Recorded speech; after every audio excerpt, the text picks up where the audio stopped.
So hello guys, welcome back to আমার channel, আপনাদের প্রিয় রান্নাঘর অ্যান্ড ব্লগ। তোমার সবাই কেমন আছো? আশা করি ভালো আছো। আমি খুব ভালো আছি। সো আজকে হবে আলুর চপ। সো তার জন্য পরিমাণ মতো সিদ্ধ আলুকে নিয়ে ম্যাশ করে নিচ্ছে আম্মু, মাখিয়ে নিচ্ছে কিছুক্ষণ।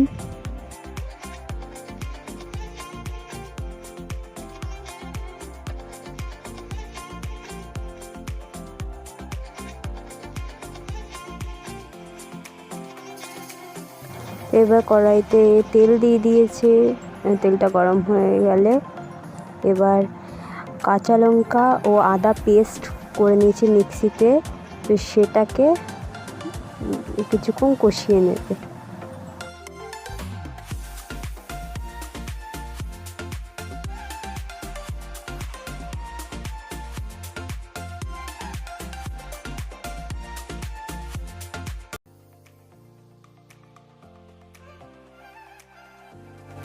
এবার একটুখানি হলুদ গুঁড়ো দিয়ে দিচ্ছে।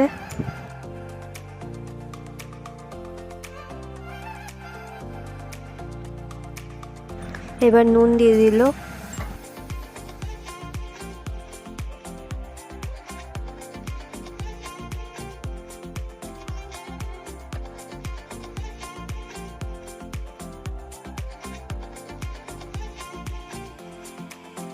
এবার ভাজা জিরের গুঁড়ো দিল।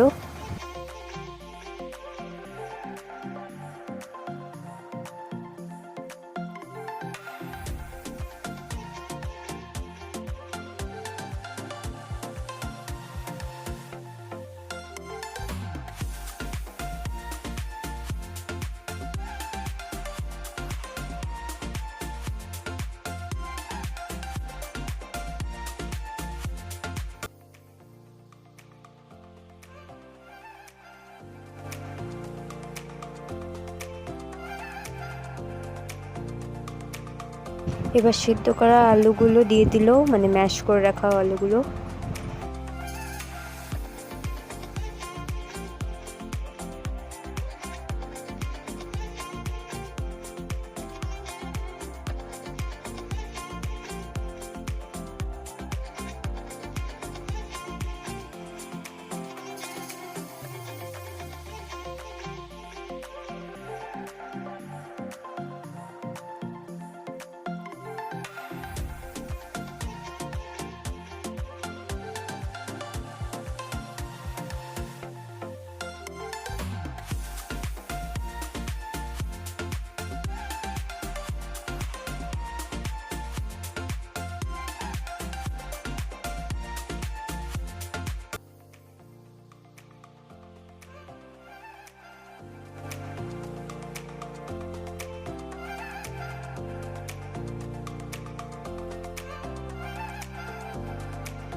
একটুখানি ভাজা জিরের গুঁড়ো দিয়ে দিল।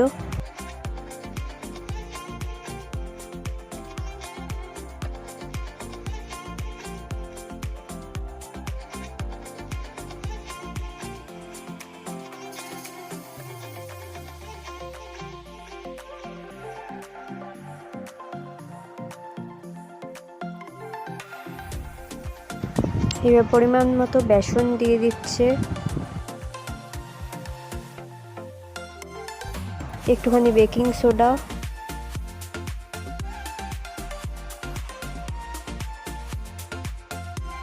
বিট লবণ দিয়ে দিচ্ছে পরিমাণ মতো।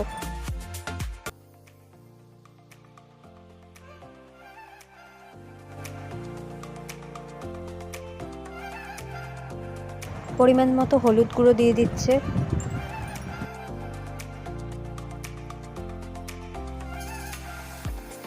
পরিমাণ মতো লঙ্কা গুঁড়ো দিয়ে দিচ্ছে।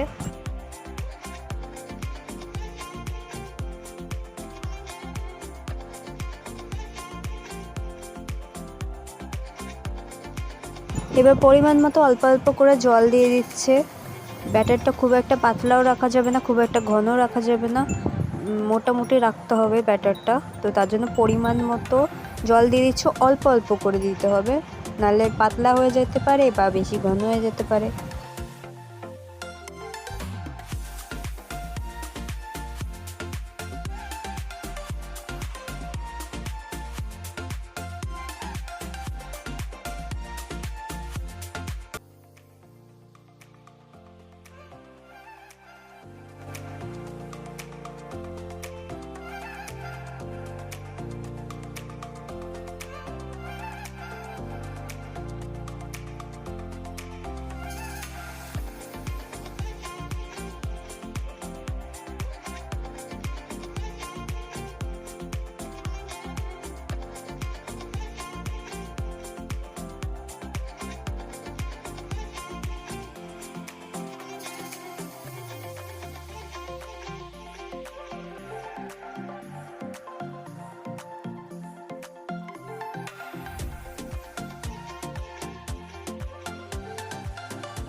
এবার পরিমাণ মতো গরম ফুটন্ত তেল দিয়ে দিতে হবে।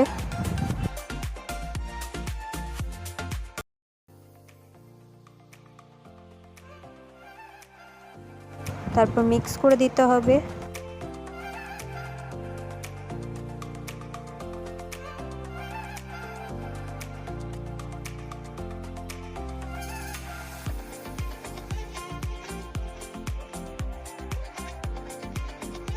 এবার অল্প অল্প করে গোল গোল পাকিয়ে নিতে হবে, যতটা পরিমাণ।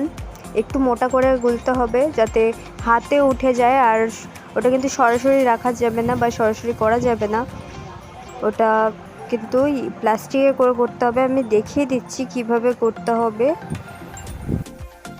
এবার যেইভাবে দেখাচ্ছে মানে একটা প্লাস্টিক নিয়ে নিয়েছে, তার নিচে একটা ঢাকনা দিয়ে দিচ্ছে প্লাস্টিকটা ভেতরে, ও তারপর এইরকমভাবে রাখছে আর গোলগুলো আলুর পুরটা রাখছে, তারপর রেখে দিচ্ছে। তো দেখো কি সুন্দর করে উঠে যাচ্ছে। একটু মোটা রাখতে হবে যাতে উঠে যায় হাতে। তো এবার কড়াটা গরম করতে দিয়ে দিয়েছে, এবার তেল দিয়ে দেবে।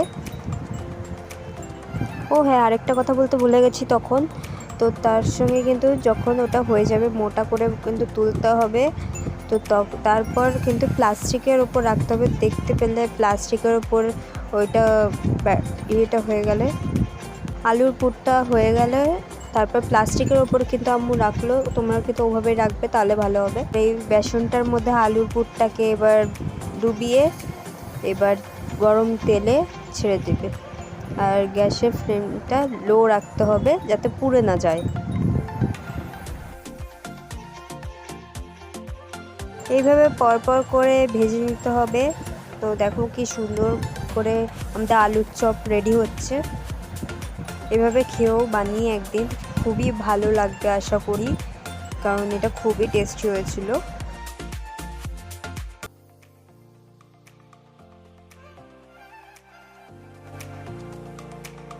সো হ্যাঁ, এভাবেই আমাদের সবকটা কমপ্লিট হয়ে যাচ্ছে। তো এভাবেই সবকটা হয়ে যাবে। সো আজকের ভিডিওটা তোমাদের কেমন লাগলো অবশ্যই কমেন্ট করে জানাবে। Like, share, comment and subscribe করতে কিন্তু একদমই ভুলবে না। সো আজকের মতো টাটা, থ্যাংকস ফর ওয়াচিং। দেখা হচ্ছে কোনো একটা নতুন ভিডিওতে।